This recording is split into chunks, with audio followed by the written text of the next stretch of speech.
Welcome to incredible explain. Shanghai एक jewellery exhibition. मीचू शिया सफेद साड़ी में बेहद शांत लेकिन थकी हुई आंखों से अपने ब्रांड के आखिरी कलेक्शन को देखती है। मन में जिंगशिंग, अगर तुम होते तो सब कुछ इतना मुश्किल न होता। तभी उसकी नज़र मंच पर जाती है। एक आकर्षक, आत्मविश्वासी युवक प्रस्तुति दे रहा है। वो है लू यी, एक फेमस इन्फ्लुएंसर, लेकिन चू शिया के लिए वो बस एक ही बात कहता है। चू शिया सांसें रोककर। जिंगशिंग, वो पूरी तरह हिल जाती है। सामने खड़ा वो शख्स हूबहू उसके मरे हुए मंगेतर तांग जिंगशिंग जैसा है। चू शिया, लू यी से मिलती है। चू शिया, आप, क्या हम मिले हैं पहले? लू यी मुस्कुराता है। आप जैसी खूबसूरत औरत को भूलना मुमकिन नहीं, लेकिन मुझे लगता है ये हमारी पहली मुलाकात है। पर चू शिया के अंदर कुछ टूटता है। वो उसकी चाल, उसकी मुस्कान, उसकी आंखें, सब कुछ पहचानती है। वो लू यी को एक डील ऑफर करती है। मेरे ब्रांड का चेहरा बनो, बदले में जो चाहो पाओ। काम के दौरान लू यी और चू शिया करीब आते हैं। लू यी, तुम अब भी उसी से प्यार करती हो जिसने तुम्हें छोड़ा? चू शिया नजरें चुराकर। वो गया नहीं, बस खो गया है। पर रात को, जब लू यी अकेला होता है, वो अपने पुराने फोटो को देखता है, तांग जिंगशिंग की पहचान के साथ। लू यी धीरे से, मैं वापस आ गया हूँ, लेकिन क्या तुम मुझे फिर से स्वीकार करोगी? के साथ काम कर रही है, लेकिन हर बार जब वो उसकी आंखों में देखती है, कुछ अंदर से चुभता है। वो तय करती है कि इस रहस्य की तह तक जाएगी। उसी दौरान मू हुआजिन, चू शिया का पुराना दोस्त और वकील, वापस लौट आता है। मू हुआजिन, तुम जिस आदमी को अपने करीब ला रही हो, उसके बारे में सब कुछ साफ नहीं है। चू शिया, मैं उसकी जांच करवा रहा हूँ। एक पार्टी के दौरान लू यी अचानक एक खास खुशबू से असहज हो जाता है, वही परफ्यूम जो कभी तांग जिंगशिंग इस्तेमाल करता था। चू शिया चौंक कर, ये परफ्यूम तुम्हें बेचैन क्यों कर रही है?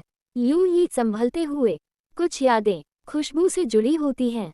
उस रात चू शिया अपने पुराने फोटो एल्बम में जिंगशिंग की आंखें देखती है और खुद से बुदबुदाती है। अगर तुम वही हो, तो क्यों छिप रहे हो मुझसे? मू हुआजिन लू यी की पृष्ठभूमि की रिपोर्ट लेकर आता है, लेकिन रिपोर्ट अधूरी है, जैसे किसी ने जानबूझकर सबूत मिटाए हों। मू हुआजिन, या तो वो आदमी असली नहीं है, या बहुत बड़ा झूठ छुपा रहा है। वही लू यी अपने पुराने साथी लू न्यानकी से मिलता है। लू न्यानकी, तुम्हें अब सब कुछ बता देना चाहिए। चू शिया को हक है जानने का। लू यी गंभीर होकर, मैंने बहुत खोया है, उसे दोबारा खोने का खतरा नहीं ले सकता। चू शिया अब खुद जांच में लग जाती है। वह लू यी के पुराने मेडिकल रिकॉर्ड तक पहुंचने की कोशिश करती है। इस बीच लू यी उसे पुराने दिन की तरह एक गहना गिफ्ट करता है, वही डिज़ाइन जो सिर्फ जिंगशिंग बनाता था। चू शिया आंखें भरकर, ये डिज़ाइन सिर्फ जिंगशिंग को पता था।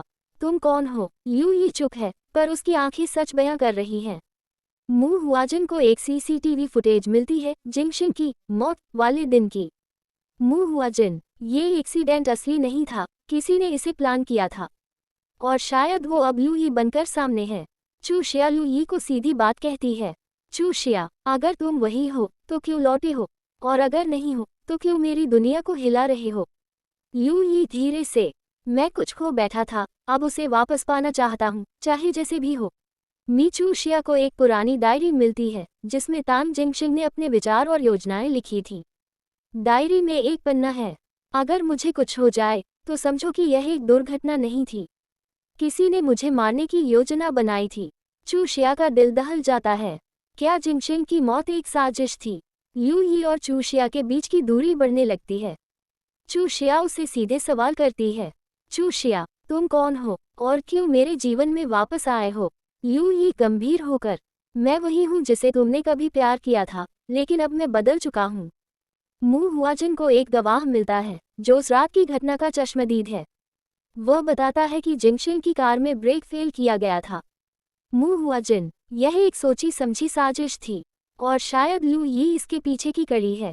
चू शिया अब तय करती है कि वह सच्चाई जानकर ही रहेगी। वह लू यी से मिलती है और कहती है, चू शिया, अगर तुम सच में जिंगशिंग हो, तो मुझे सब कुछ बताओ। मैं तुम्हारे साथ हूँ। लू यी आंखों में आंसू लेकर, मैंने तुम्हें बचाने के लिए सब कुछ छोड़ा था, लेकिन अब मैं वापस आया हूँ, ताकि हम फिर से एक साथ हो सकें। चू शिया और लू यी, जो असल में तांग जिंगशिंग है, मिलकर उस इंसान की तलाश शुरू करते हैं जिसने उस पर हमला करवाया था।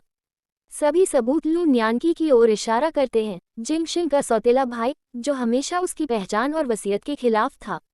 लू यी गुस्से से, उसने मुझे मरा हुआ समझा, लेकिन अब मैं उसके सामने खड़ा हूँ। लू न्यानकी अब एक बड़ी कंपनी का चेयरमैन बन चुका है। वो चू शिया को धमकी देता है। लू न्यानकी, अगर तुमने इस नकली आदमी के साथ रिश्ता रखा तो तुम्हारी कंपनी और इज्जत सब खत्म कर दूंगा।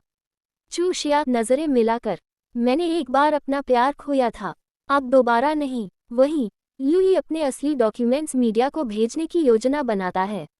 मू हुआजिन, जो चू शिया से प्यार करता था, अब लू ही की मदद करने लगता है।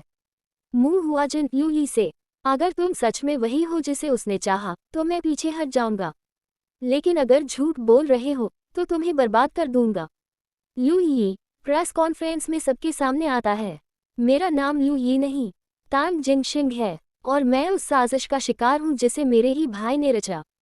सच सामने आता है, लू न्यानकी को गिरफ्तार किया जाता है। चू शिया जिंगशिंग की ओर देखकर मुस्कुराती है, आंसुओं से भीगी आंखों के साथ। चू शिया, तुम वापस आ गए मेरे पास मेरे लिए। जिंगशिंग, अब मैं कभी नहीं जाऊंगा। हम फिर से शादी करेंगे, इस बार बिना किसी डर या झूठ के।